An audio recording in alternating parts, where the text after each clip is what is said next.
이번 시간에는 모양이 비슷한 한자어 하나를 정확히 이해하면 그와 관련된 한자어를 쉽게 기억 저장할 수 있는 학습 방법을 설명해 보도록 하겠습니다.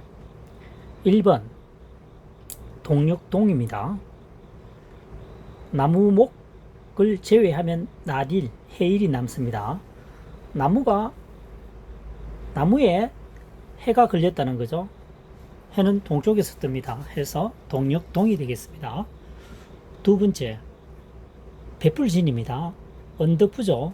동력동입니다. 여기서는 동쪽보다는 베풀다 또는 주인이라는 의미를 한번 새겨보도록 하겠습니다. 주인동, 동력동이죠. 그래서 언덕의 주인이 된다라고 하는 것은 언덕 편에 늘어놓는다는 거죠. 그래서 늘어놓을 진이 되겠습니다. 진열하다. 그 다음 3번에 을동입니다. 얼음빙이죠. 얼음빙입니다. 점이 하나 더 찍히면 물수변이 되고 하나가 줄면 얼음빙이 됩니다. 빙수, 얼음빙입니다. 동력동이죠. 동쪽에 얼음이 잘 은다는 거죠. 그래서 왜 그러냐면은 해가 떴다가 잠깐 동안 머물다가 이동을 한다는 거죠. 그래서 햇빛이 잠시 동안 비추기 때문에 얼음이 잘 어는 쪽이 동쪽이다. 이런 얘기가 되겠습니다. 네 번째, 마루대동, 용마루 동이죠. 여기서는 용마루로 풀이로 하겠습니다. 나무목 주인동입니다. 이때는 동력동보다도 나무가 동쪽에 있다라고 표현을 하는 것보다는 나무가 주인이 되는 것은 용마루다. 그래서 용마루동이 되겠습니다. 용마루라고 하는 것은 지붕 가운데 부분에 있는 가장 높은 수평마루를 말합니다. 그 중요한 건 아니겠지만 지붕이 이렇게 만들어져 있다면 맨 윗부분 이것이 용마루라는 얘기죠. 그래서 주인이 된다는 얘기입니다. 나무 중에서 핵심적인 역할을 하는 또는 주인이 되는 역할을 하는 것이 용마루다. 그래서 용마루동, 마루대동 되겠습니다.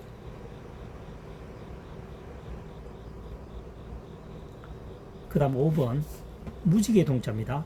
벌레회죠. 벌레회, 동력동입니다. 벌레가 마치 동쪽의 햇살처럼 무늬를 만들어 놓는 것은 무지개라는 거죠.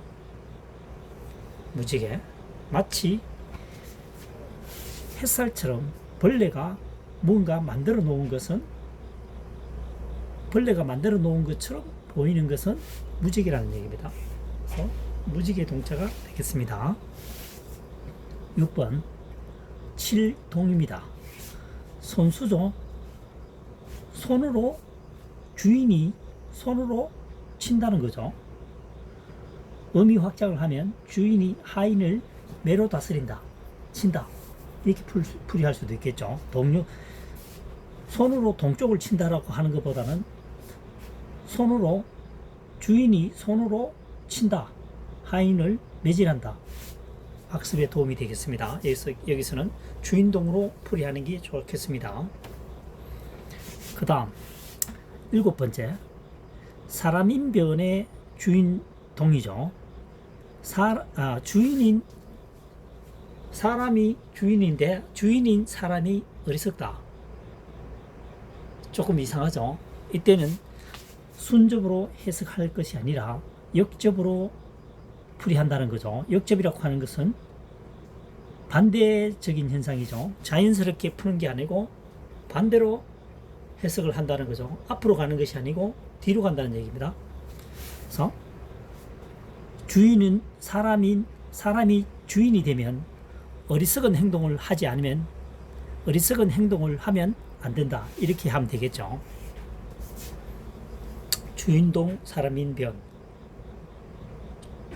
사람이 주인이 되면 어리석은 행동을 하면 안 된다. 왜냐하면 주인이 판단을 잘못하게 되면 모두가 망치는 일이 되니까요. 주인은 현명한 판단을 해야 된다. 이런 의미가 담겨져 있습니다. 7번. 그 다음 8번 물수변입니다. 동력동이죠. 이 한자어도 마찬가지로 동쪽에 비가 온다. 조금 이상하니까 뭡니까? 주인동으로 풀이하면 좋겠죠. 물이 주인이 된다는 거죠. 소나기는 굉장히 한순간에, 짧은 순간에 많이 오는 비니까 물이 주인공이 될 수가 있죠. 그래서 물이 주인이 되는 경우에는 소나기다. 짧은 시간에 많은 비가 내리기 때문에 이런 표현을 썼다라고 생각하면 되겠습니다. 그래서 주인동, 동력동. 그래서 이번 시간에는 주 핵심이 동력동, 주인동을 포함하고 있는 한자어였죠. 주어진 한자만을 가지고 학습에 도움이 되게끔 풀이한다. 상형 문자도 마찬가지라는 것을 예시로 설명해 보도록 하겠습니다. 코끼리상이죠. 상형 문자. 일반적 풀이는 코끼리의 옆모습이다 라고 통상적으로 설명되고 있습니다. 네, 코끼리의 옆모습은 기억을 하는데 코끼리상 한자를 쓰는 데는 별 도움이 되지 않는 것 같습니다. 그래서 2023년 한자사랑의 풀이 방법을 선택해 보도록 하겠습니다. 안을 봅니다. 가운데 중 대지신데 가운데 중은 아래 윗부분이 잘려 나갔으니까 축약됐다, 줄였다 라고 보시면 되겠습니다. 그래서 대지를 가운데에 안으니까 코끼리 느낌이 온다. 그래서 눈을 뜨고 보면 이미 느낌이 오지 않으니까 눈을 감은 상태, 즉 안대를 착용했다고 가정하고 이 한자어를 생각하시면 기억이 되겠죠.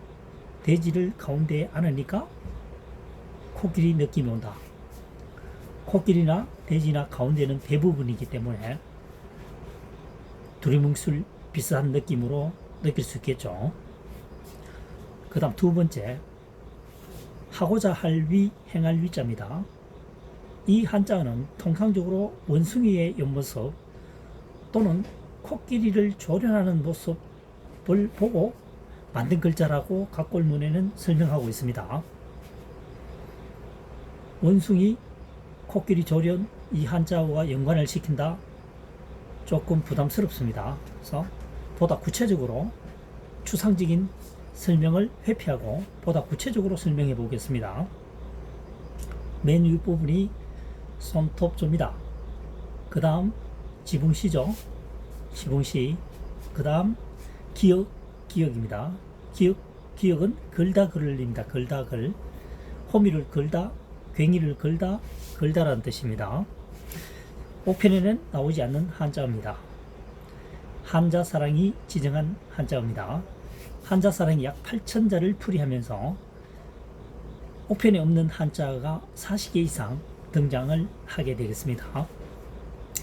그래서 구체적으로 풀어보면 지붕 위에서 손톱으로 불티나게, 불화 발언 여기서는 바쁘게 이렇게 되어 있습니다. 불이 타오르듯이 바쁘게 걸고 또 건다는 거죠. 계속 반복적으로 뭔가를 하고 있다는 얘기입니다. 그래서 할 위, 하고자 할 위, 행할 위 되겠습니다. 그래서 100m나 200m 전방에서 보니까 지붕 위에서 누군가가 뭔가를 열심히 하고 있다는 얘기겠죠. 그래서 하고자 할 위, 행할 위 되겠습니다.